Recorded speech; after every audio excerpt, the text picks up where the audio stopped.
Jamie. Hi, I'm Hannah. We're from Comberton Village College. And this is our BBC News School Report. Hello and welcome.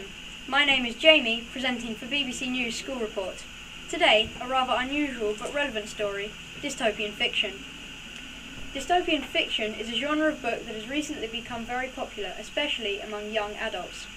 These books are usually set in the future, often with a corrupt or oppressive government and a crumbling society. One famous example is George Orwell's 1984, in which every aspect of life is controlled by the state. Quite often you will see works being of a science fiction genre, and the violence levels are sometimes considerably high. The heroes of these stories are usually justice-seeking and brave, and you might think good role models for the audience, which mostly consists of younger readers. However, the amount of violence that these books contain could be or become a bad influence for teens. Now, a quick look at Mary's interview with Mrs. Harrison. So why do you think dystopian fiction is so popular? I think that teenagers have found it particularly difficult moment because they can really relate to it. It highlights a lot of issues that they find quite hard to talk about, like abuse, for example, looking at cosmetic surgery. And I think dystopian fiction tends to deal with a lot of issues that either aren't discussed a lot by teens. And you know, it gives them that adrenaline rush as well. It's a really high-paced adventure, and I think a lot of teens like that. Okay, and what effect do you think the genre has on teenagers? I think, to be honest, it's largely a positive one.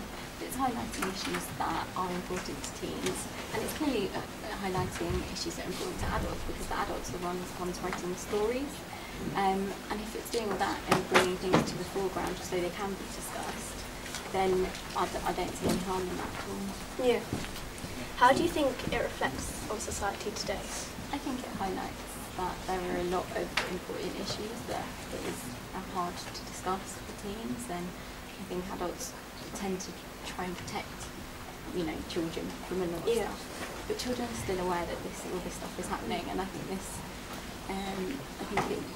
just shows that there are important things that are happening at the moment, and things that both adults and children are concerned about. So, do you think violent books should be made into films, and what do you think of a book versus film interpretation of violence?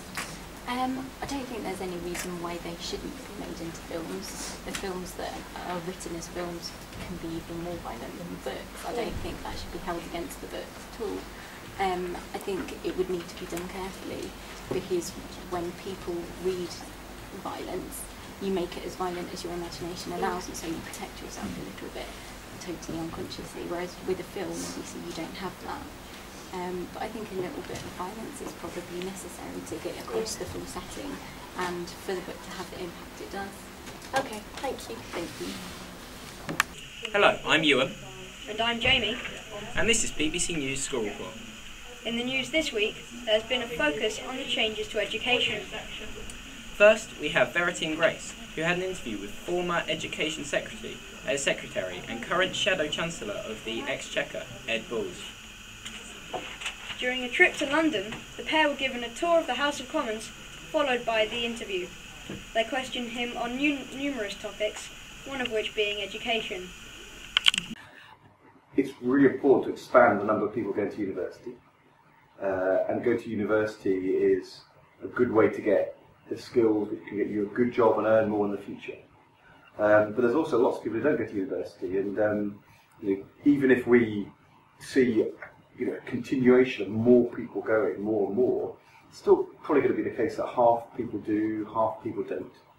And given that the ones who do go to university end up earning more on average in their careers, probably sensible to say if you want to expand the number of places and people who go will earn more, it's not clear why the people who don't go should actually pay the cost of that through their taxes. So I think there's a case for saying, and we said this when we were in government, that it's a good thing for people to go to university to make a contribution, to have a tuition fee, but it's really important that it's not too high and that it doesn't put people off from going to university.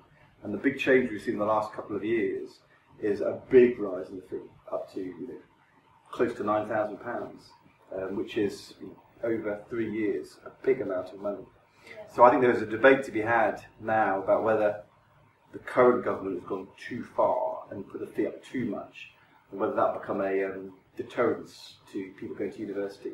But I think, you know, if you go to university and you then for the next 40 years earn more than the average person, I think it's probably reasonable to say you should make a contribution to the cost of that university. In opposition, we have to think hard about how we could afford to pay for a lower fee, because you know, that would mean that do we ask the taxpayer to pay more?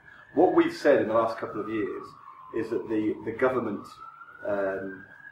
should not go ahead with the cut in the corporation tax, which it's put in place particularly for the banking industry.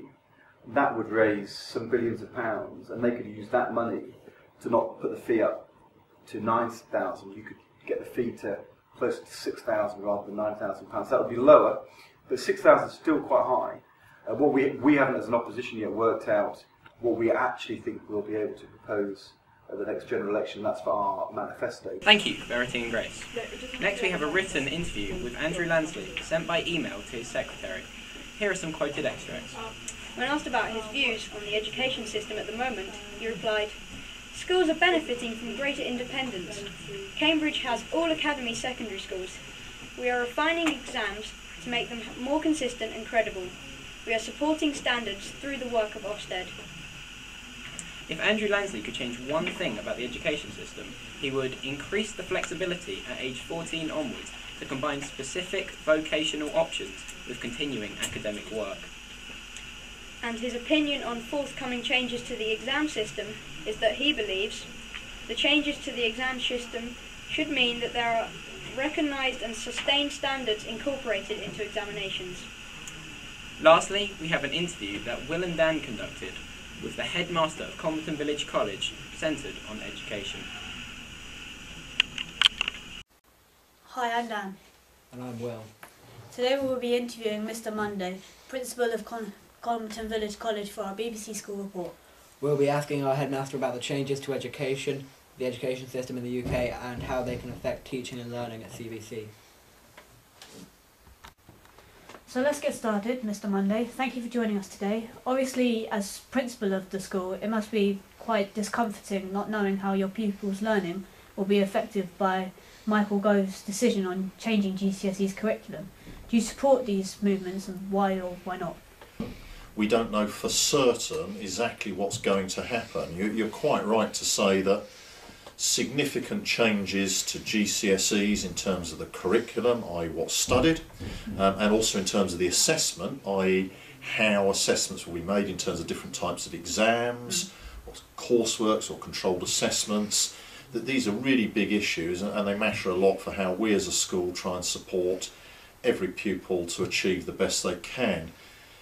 I would be concerned if in any way at all these developments didn't support the first two things that we say about our school in terms of what we aim to do. Because the very first thing that we say is we pursue the very highest of educational standards, including very high standards of academic study and high levels of achievement, including as measured by public examinations, GCSEs.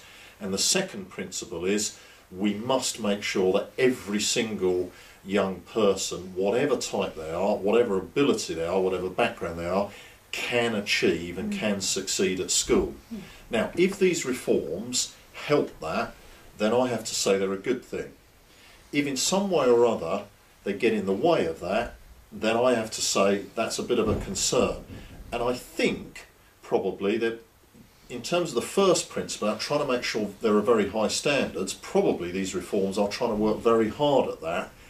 I think quite a lot of people do express a concern about whether the second issue about will they be suitable for all types of pupils and all types of learners and allow all of them to do their very, very best. That at the moment is where people are a little bit less clear. So we've got to find out more about that. Whatever happens, I can tell you that as a school we will remain committed to those two principles. So from what you said, do you feel that these changes have a positive or negative impact on students' learning at CVC, And do you feel people will perform better in exams or better in the old system? Okay. We have to make sure it has a positive impact. Being honest with you, there are lots of educational reforms that take place, and I think the job of schools, certainly we would view it as the job of our school, is to look at those reforms and say, how can we make sure that this actually works in the favour of all pupils here? And what we hope is that that's an easy question to answer and not a very difficult question to answer. What I think I can say to you is that at Comberton Village College we're an academy, and one bit of government policy, which we haven't mentioned here, but that this school and many others, particularly secondary schools, have been very happy to go along with, is to say if you become an academy you get lots more freedom over how you run your school, and I have to say that includes over choosing which curriculum and qualifications pupils should have. So we will be looking at exactly what comes out at the end of this process, and we will also be looking at what other types of qualifications there are, and we will make a decision that suits best all pupils, all young people at the school. If that meant we had to look at a different type of qualification, then we would have to look at that very seriously. That will mean discussions with governors and engaging with the community of pupils and parents carefully. But I think what I am saying to you is I couldn't and wouldn't allow, nor indeed I hope would anyone else in the school community be prepared to allow this, particularly now as an academy we've got the freedom to say these things, any system that was bad for the learning of pupils and didn't allow them to succeed and get very good qualifications at the end. What in all honesty I can't say to you is, will that be whatever these new GCSEs look like? I hope that it will be. But if it's not, we're going to have to look very carefully and say, do you know what, we might have to look at another sort of area of qualifications so that everyone can do well. So there's an element of wait and see, but there's a complete commitment to say we will make sure that the right qualifications that ensure excellent learning and excellent achievement for every single pupil here at Comberton, that's what's going to happen. And in a sense, that really, really is my job to help to oversee, along with other people working to make sure that happens here at Comberton.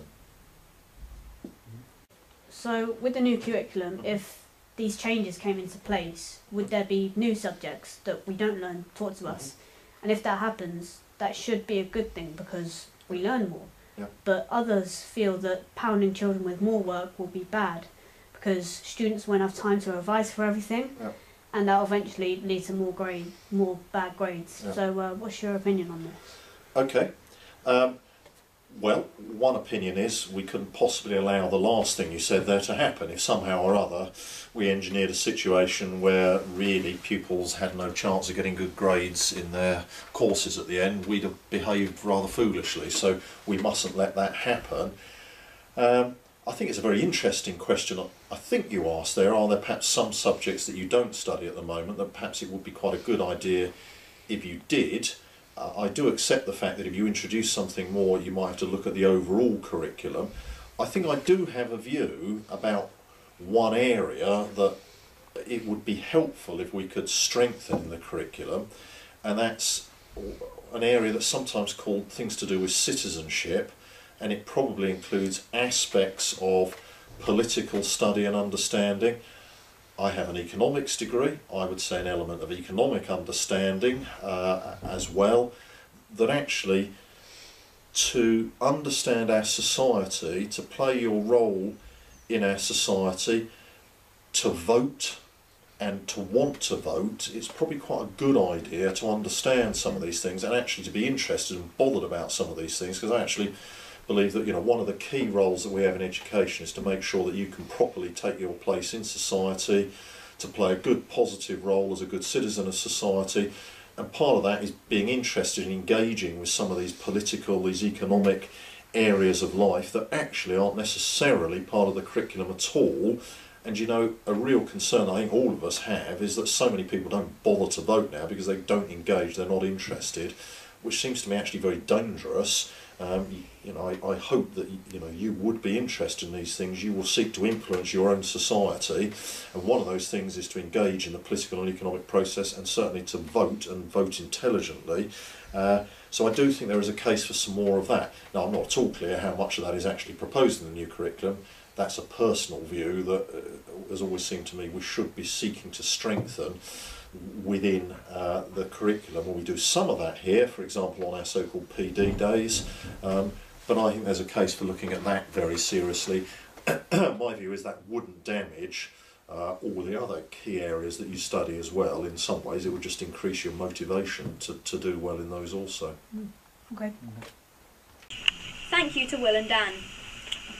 Those are the main education stories this week. We have been Ewan and Jamie reporting for BBC News School Report at Comberton Village College. Thank you for watching. Hello! It's been a very frosty start to the day, so many of you may have to scrape the windscreens first thing. Good news that it should be a dry day for many of us, with some blue sky and sunshine. Mind you, it will still feel cold for the end of March, especially as it turns windy later.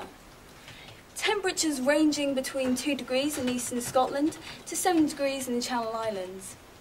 Bad news is that it will turn wet across Northern Ireland, Wales, southwest England later in the day. Outlook for the week is more snow. Ewan. I'm Jamie. A big thank you for everyone here at Comberton Village College. Thank you for watching, and goodbye.